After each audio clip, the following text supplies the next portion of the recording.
Assalamualaikum warahmatullahi wabarakatuh. Hai teman-teman, selamat datang di channel saya Nurholis dan Buku. Pada video kali ini saya akan mereview buku The Kompas yang ditulis oleh Bapak Henry Manapiring. Nah, khususnya pada bab 4. Silahkan simak videonya ya. Pada bab 4 buku The Kompas berbicara mengenai arete atau menjadi manusia terunggul. Saat kita bercermin, kemudian kita melihat pantulan atau gambaran diri kita. Kemudian kita bertanya, jika saya atau jika kita manusia unggul, apa sih tanda-tandanya? Atau jika kita dikatakan unggul, apa sih yang harus kita miliki? Kita berpikir sejenak. Mungkin kita akan menjawabnya, kalau aku unggul, maka tanda-tandanya atau yang harus aku miliki, maka aku berhasil mencapai nilai tertinggi di kampus, atau menjadi CEO dari perusahaan yang besar, atau menjadi ibu dari anak-anak yang hebat, atau memiliki harta yang melimpah, bisnis yang sukses, dan lain sebagainya. Nah, itu semua yang saya sebutkan tadi merupakan indikator sukses duniawi yang dipahami secara umum. Nah, padahal kalau kita memahami konsep eudaimonia yang telah saya bahas di video-video sebelumnya, maka ini semua bukanlah indikator kesuksesan. Kenapa? Karena kekayaan yang sudah kita miliki, harta yang melimpah, jabatan yang tinggi, atau nilai yang bagus, dan lain-lain semuanya, itu bisa dipakai untuk kebaikan, ataupun sebaliknya, bisa dipakai untuk keburukan. Sebagai contoh, seseorang yang memiliki harta yang sangat melimpah, kalau ia menggunakannya dengan bijak, dengan baik, maka harta tersebut bisa menjadi wasilah atau bisa menjadi jalan untuk berbuat baik. Tetapi kalau ternyata harta yang banyak malah membuat pemiliknya atau si empunya ini berfoya-foya sehingga banyak merugikan diri sendiri maupun orang lain, maka ini tentu bukanlah indikator sebuah kesuksesan. Salah seorang filsuf yang bernama Socrates mengatakan bahwasanya kesuksesan, entah itu jabatan atau harta atau yang lain sebagainya, itu bersifat netral. Mengapa? Karena berbagai kesuksesan duniawi itu bisa dimanfaatkan untuk hal-hal yang baik dan bisa dimanfaatkan pula untuk hal-hal yang tidak baik. Lalu apa dong indikator keunggulan atau mutu yang bagus bagi seseorang? Seseorang dikatakan unggul atau seseorang dikatakan memiliki mutu yang bagus. Apa sih maksudnya? Nah, disinilah tibalah kita pada arete atau filosofi arete. Apa itu? Simak ya. Arete adalah sebuah kata dalam bahasa Yunani yang sulit untuk diterjemahkan, tetapi penting kita pahami karena arete akan menjadi kompas. Jika kita memiliki mobil yang pada saat kita butuhkan, kita buru-buru atau dalam situasi mendesak, kita nyalakan mobil, tiba-tiba tidak bisa nyala, tiba-tiba rusak. Atau jika kita lagi ngejar deadline, mengerjakan tugas, ya sudah dapat setengah, tiba-tiba komputer yang kita pakai itu bermasalah dan file kita hilang. Nah, perasaan kita tentu kecewa. Kenapa? Karena mobil maupun komputer yang kita pakai itu tidak berjalan, tidak bisa berfungsi sebagaimana tujuan keberadaannya. Nah, di kondisi lain, kita punya mobil yang tidak pernah bermasalah. Mobilnya irit bahan bakar, tidak rewel, tidak gampang rusak, kemudian punya komputer yang juga tidak pernah bermasalah, tidak pernah rewel, tentu kita akan sangat senang. Nah, perasaan kita senang. Nah, mobil atau komputer yang tidak bermasalah tadi, yang tidak membuat kita kecewa karena tidak membutuhkan banyak servis, itu disebut mobil atau komputer yang memiliki kebajikan. Tunggu dulu, kok bisa ya disebut memiliki kebajikan? Oh iya, kucing, benda apapun itu bisa memiliki kebajikan. Nah, inilah kejanggalan dari penerjemahan arete. Memang kata arete dalam bahasa Yunani jika diterjemahkan itu akan janggal seperti kalimat atau seperti ungkapan di atas. Masa mobil, masa komputer, kemudian kucing dan lain-lain itu memiliki kebajikan? Bukankah kebajikan itu hanya untuk manusia yang bisa berpikir? Nah, kita akan bahas makna arete agar kita mengerti. Kita mulai dulu dari penerjemahan ya. Arete itu adalah bahasa Yunani. Kemudian kalau dalam bahasa lain, arete, dalam bahasa Latin, arete disebut virtus. Kalau dalam bahasa Inggris disebut virtue. Kemudian diterjemahkan dalam bahasa Indonesia menjadi kebajikan. Mungkin yang lebih pas, yang lebih cocok diartikan keutamaan. Jadi apa itu arete?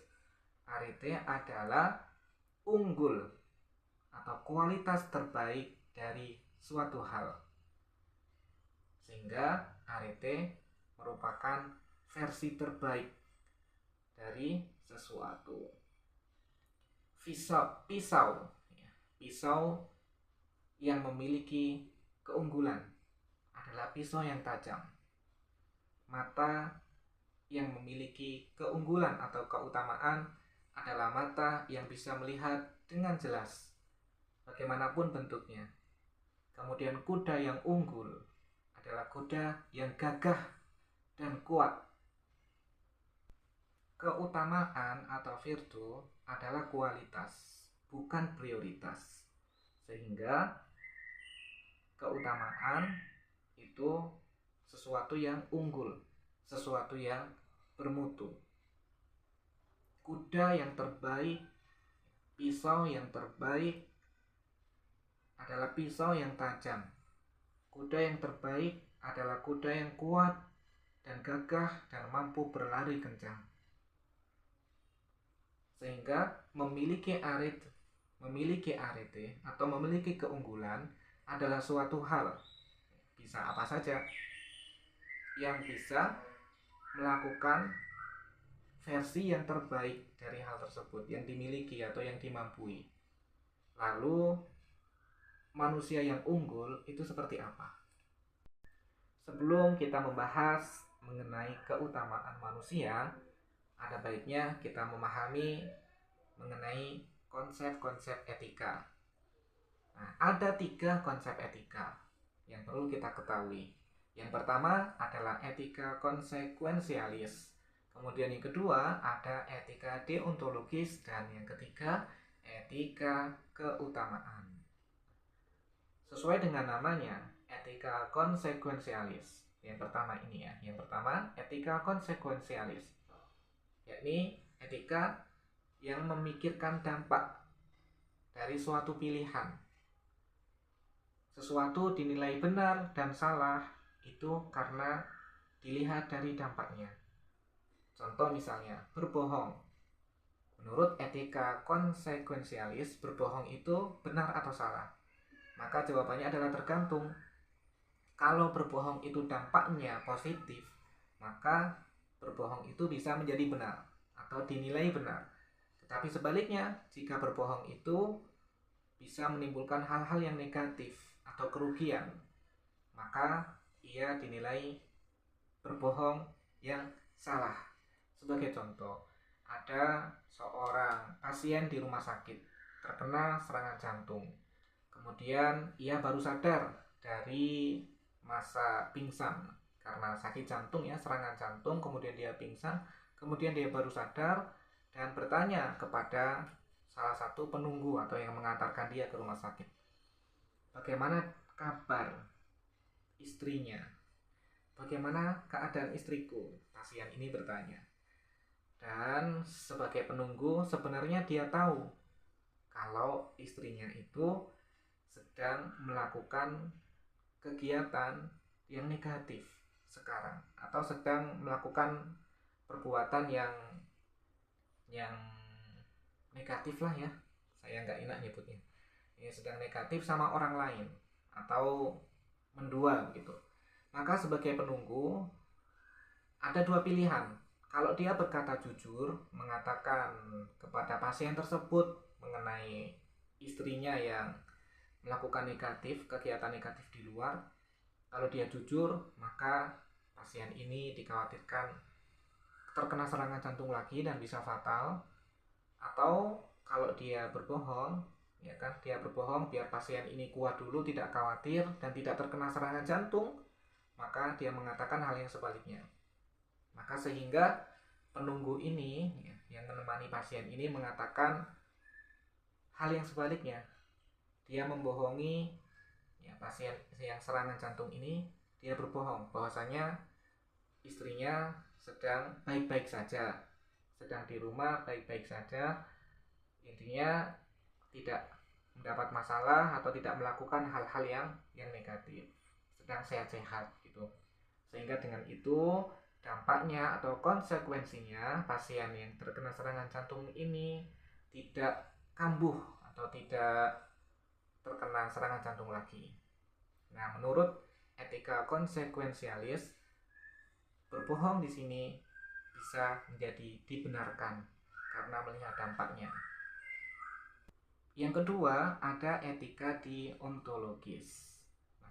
Etika deontologis ini menurut penulis adalah aturan yang berbasis moral yang seringkali berbentuk teks dalam kitab suci. Nah, menurut penulis, aturan ini juga bersifat kaku. Kenapa?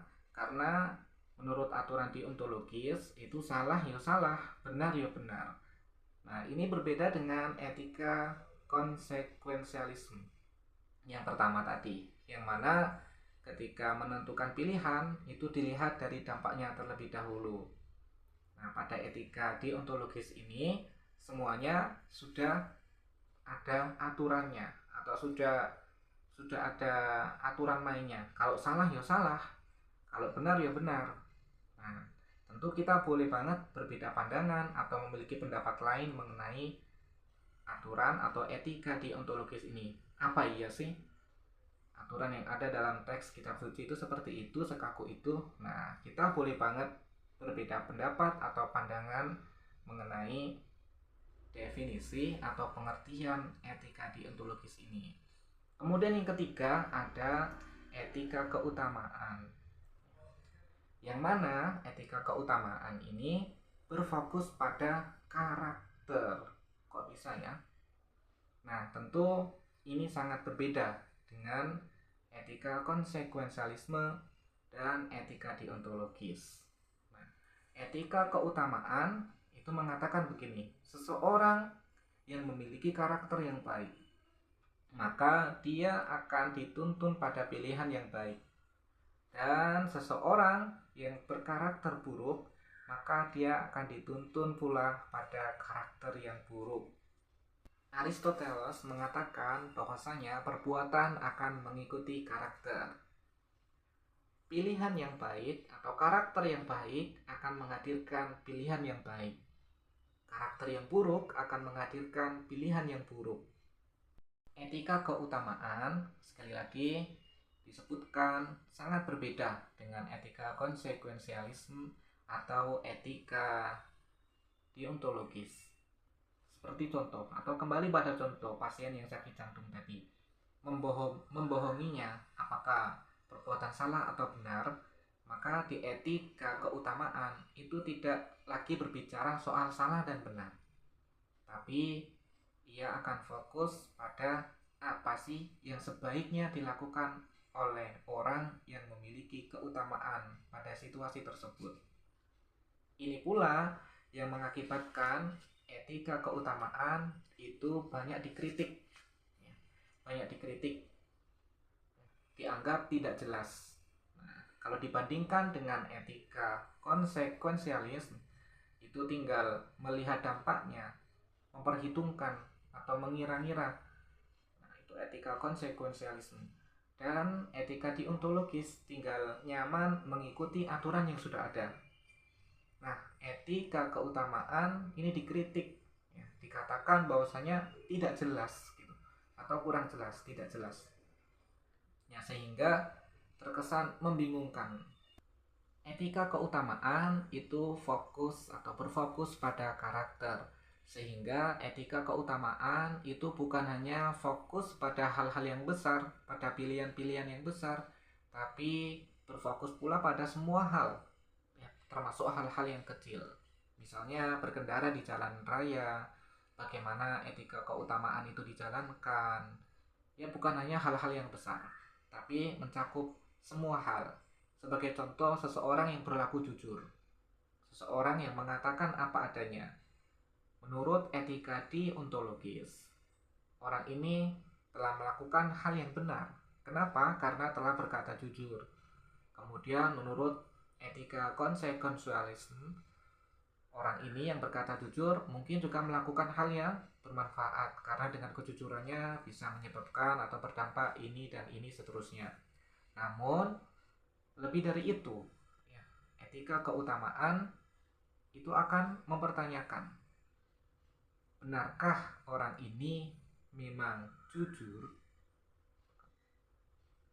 atau orang ini jujur pada kali ini saja? Apakah orang ini, ya, orang yang berkata jujur ini, itu jujur pada semua hal yang dilakukannya? Apa sih motivasi sehingga ia melakukan atau berkata jujur? Adakah tendensi lain? Adakah tujuan-tujuan lain yang ingin ia capai?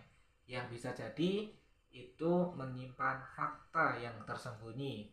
Sebagai contoh, dia berkata jujur, ya, karena ingin menarik simpati orang-orang yang ada di sekitarnya. Ingin ia dinilai sebagai orang yang jujur, atau ingin menarik hati seseorang yang dia sukai atau dia incar, dia sukai sejak lama, biar dia mendapatkan nilai positif dan lain sebagainya. Nah, disinilah etika keutamaan menuntut konsistensi atau menuntut kesinambungan pada segala hal. Kita kembali kepada pertanyaan mengenai apakah keunggulan atau keutamaan manusia itu. Apakah keutamaan manusia itu seperti tajam yang ada pada pisau, atau mampu melihat dengan jelas yang merupakan kemampuan mata, atau mampu berlari dengan kencang yang dimiliki oleh seekor kuda. Filsafat Yunani klasik mengatakan bahwasanya manusia yang unggul adalah manusia yang rasional dan selaras dengan alam. Rasional artinya menggunakan rasionya, menggunakan pikirannya dengan benar, dengan maksimal. Kemudian ia bisa selaras dengan alam. Manusia yang rasional menggunakan pikirannya atau menggunakan otaknya untuk berpikir dengan baik, kemudian ia selaras dengan alam, maka ia akan menemui eudaimonia, merasakan eudaimonia, hidup yang bagus, hidup yang bermutu, hidup yang berkualitas. Arete menjadi panduan hidup yang baik. Etika yang berdasarkan arete atau etika yang berdasarkan keutamaan, berdasarkan atau berpusat pada karakter. Sehingga kalau kita memiliki karakter yang baik, maka kita juga akan menemukan pilihan-pilihan yang baik pula. Demikian teman-teman, review buku The Kompas bab 4 yang saya sampaikan. Semoga bermanfaat. Bila ada saran atau pendapat lain, silahkan dituliskan di kolom komentar.